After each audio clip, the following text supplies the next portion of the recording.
Un saluto a tutti ragazzi, benvenuti e bentornati sul mio canale da Michele e ben ritrovati per questo nuovo appuntamento, il Mazinga Z. Ma quanto è bello, ma quanto è bello e quanto è fatto bene.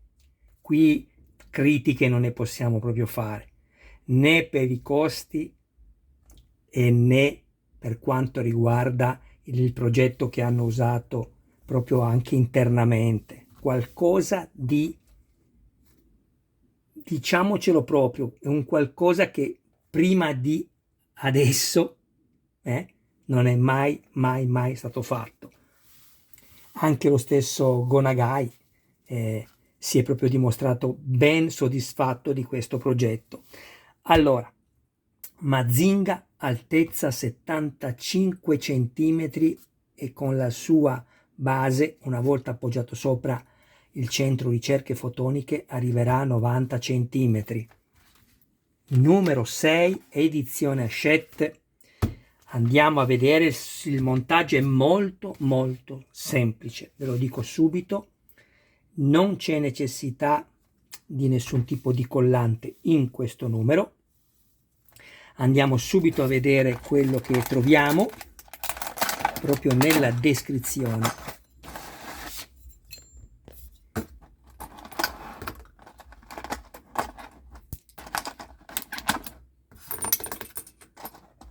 Prima che mi dimentico vi devo dire una cosa. Questi sono dei pezzi dell'Overbuilder. Controllateli bene perché non li useremo in questa sessione di montaggio, ma è un'ottima cosa andarli a controllare. Questo poi sarà basculante per poter entrare nella testa del Mazinga, quindi guardate che queste parti non siano danneggiate, che l'elica non sia danneggiata, perché sarà poi libera di ruotare grazie a un motorino, così come farete anche con questo pezzo, perché qui poi andrà inserito il motorino e messo sopra questo così. L'elica ovviamente sarà messa qui e girerà. E poi non so se qualcuno è andato a vedere, ma avete visto la plancia di comando dell'Overbuilder? Tutta illuminata, bellissima, ma quanto è bello sto Mazinga, dai ragazzi, ma stiamo scherzando? Sono troppo contento, bellissimo. Bene, andiamo a mettere a posto queste parti dell'Overbuilder, perché come vi ho detto non le useremo. Qui abbiamo viti, bulloni e rondelle. Queste rondelle, per chi non le conosce, permettono alla vite di non svitarsi mai. Ovviamente dovete stringerla bene, perché vedete sono fatte in questa maniera, tagliate e una parte rialzata. Quando la vite va a pressare il metallo per portarlo in piano con l'altro pezzo, questa spinge in su continuamente ed evita che il bullone possa svitarsi o la vite. Bene, abbiamo poi due pezzi d'alluminio che sono più corti, due pezzi di acciaio che sono più lunghi, sono tutti filettati sia da una parte che dall'altra. Noterete che da una parte avete una svasatura, io non credo che, mentre invece dall'altra no, vedete qui il foro è perfetto. Se giriamo da questa parte abbiamo la svasatura, come se dovesse entrarci dentro una vite conica, ma non credo che questo possa accadere perché si tratta di mettere piastre contro piastre, quindi ecco, io userò la parte non svasata in questo caso, quindi avviterò da questa parte, lascerò questi, però sicuramente poi ci sarà dall'altra parte un'altra piastra che andrà a chiudere il torace, sicuramente. Poi vi dicevo, Abbiamo queste che sono le colonne di supporto in alluminio corte e queste che sono le colonne di supporto in acciaio, che sono più lunghe.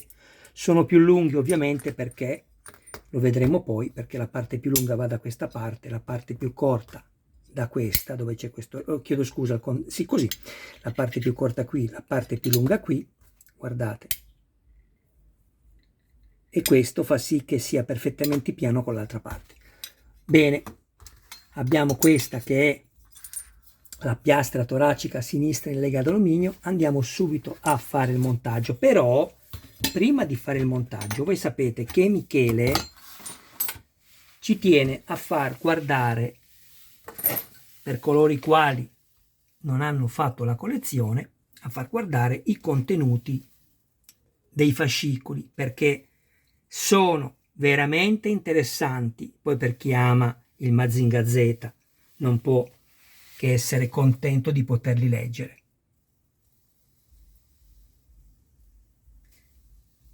Il consiglio che vi do, se avete la possibilità ma ancora siete restii all'acquisto, non perdete tempo, vi consiglio l'abbonamento. Le motivazioni ve le ho ampiamente spiegate più e più volte. Mentre faccio scorrere le immagini, così da darvi la possibilità non soltanto di guardarle, ma anche di poter leggere quello che c'è scritto, volevo ringraziare tutte le persone iscritte al mio canale, tutte le persone che mi visualizzano, e dire a tutte quelle che invece mi guardano ma non si iscrivono: ragazzi, non dimenticatevi, se ne avete il piacere, di iscrivervi al canale, perché per me è molto importante, e di attivare anche la campanella, così da rimanere sempre aggiornati su ogni mio nuovo video pubblicato. Date un'occhiata anche alla playlist, perché sto facendo altre cose che potrebbero anche per voi essere interessanti. Guardate che belle queste immagini, e la storia anche. Sono dei giornalini, non dei fascicoli, sono dei giornalini.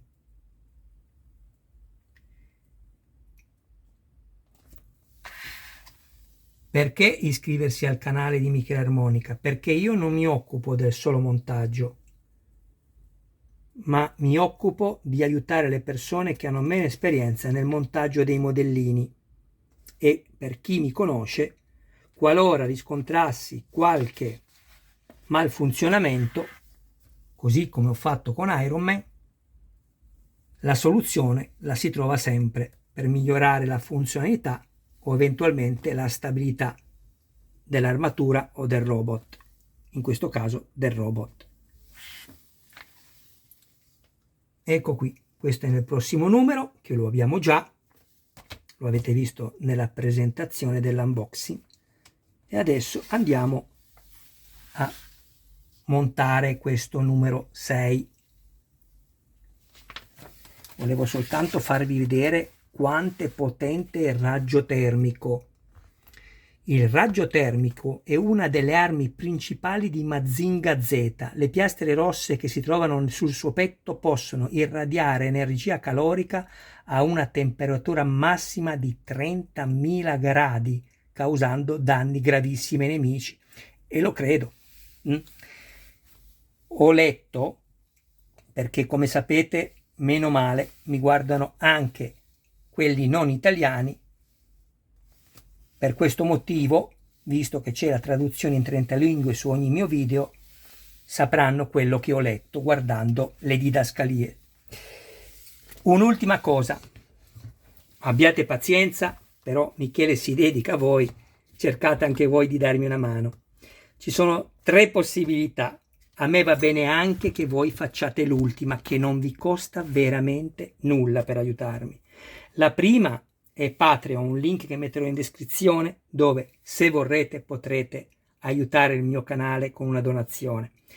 La seconda è quella che trovate sotto ogni video, la scritta grazie, e potrete fare l'offerta.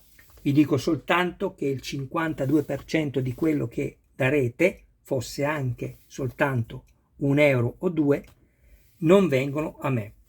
Mentre invece la terza, che è quella che vi consiglierei e mi consiglierei, e che a voi, come ho detto, non costa assolutamente nulla, è quella di, quando guardate i video e compare la pubblicità e poi dopo pochi secondi la scritta salta annuncio, ragazzi, mi raccomando, non saltatelo l'annuncio, perché il canale muore. È un po' come prendere un pullman e non pagare il biglietto, prima o poi la linea viene soppressa. Io non ce la faccio andare avanti così se voi mi saltate le pubblicità. A me piace fare questo, è una passione, ma non vivo di questo. Non ci sopravvivo neanche. Però almeno ecco, questo vi chiedo a voi. Se non volete contribuire economicamente, fatemi almeno questo. Io vi ringrazio con tutto il mio cuore. Ok, ragazzi? Scusatemi se mi sono un po' protratto, come farò anche in altri video, ma è importante perché siete voi la vita del canale. Montare per voi è una cosa importante perché volete subito vedere la costruzione, però queste cose vanno dette, perché se voi saltate tutto capite che io non duro molto. Allora, guardate, montaggio molto semplice. Andiamo a prendere 6 viti, 6 bulloni e 6 rondelle. Quindi 6 viti,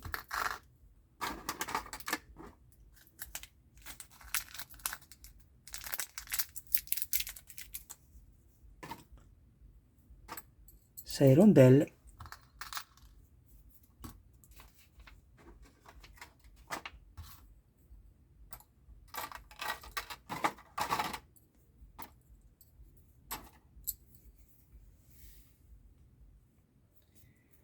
no, non 6 bulloni, ma 2 soltanto, uno è di scorta.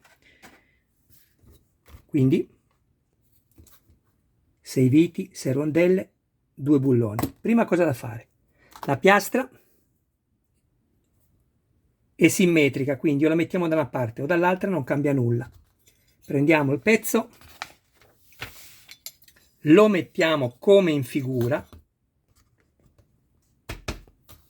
quindi così, ok? Perfetto. A questo punto prendiamo questo, facciamo entrare questo perno in questo foro qua centrale, così. Prendiamo il primo bullone, lo mettiamo semplicemente sotto,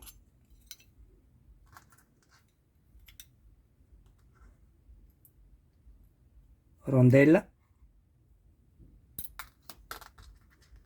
e vite.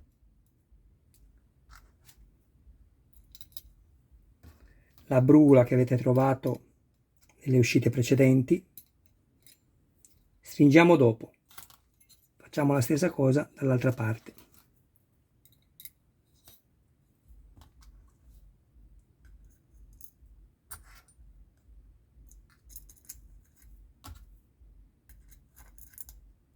Ok.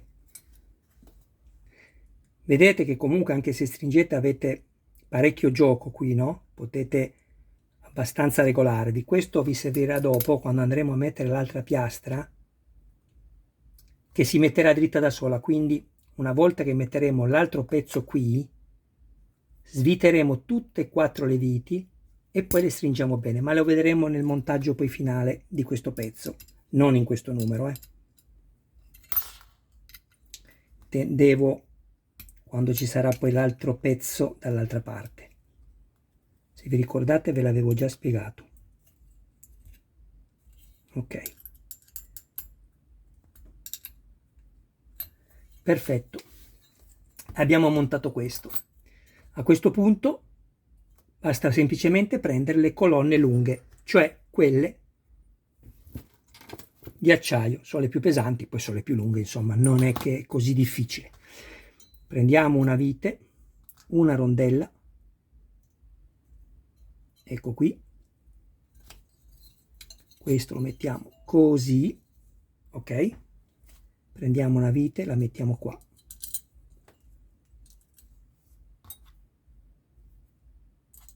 E avvitiamo.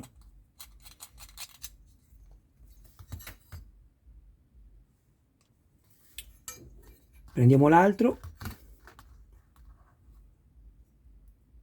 come vi ho anticipato, è molto semplice.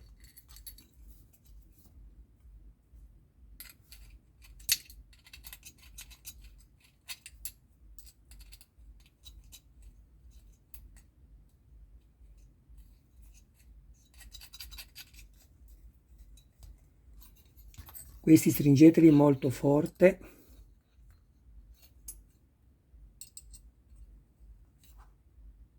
Ok, perfetto, eccoci qua e siamo qui. Adesso mettiamolo sempre come in figura, prendiamo questo così, ok, e andiamo a metterlo così, uno qua,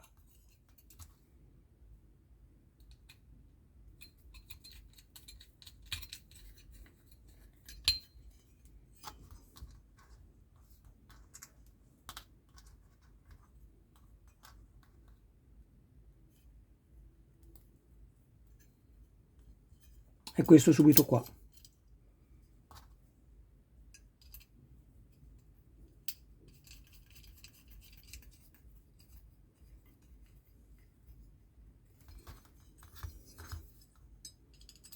E stringiamo tutto.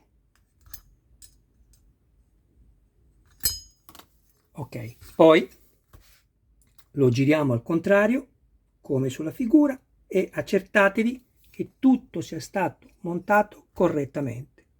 Ecco qui. Come potete vedere, se questo lo girate è perfettamente in piano. Una cosa, qui avete una leggenda.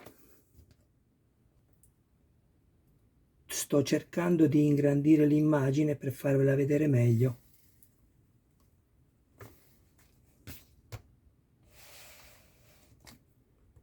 Ecco, guardate.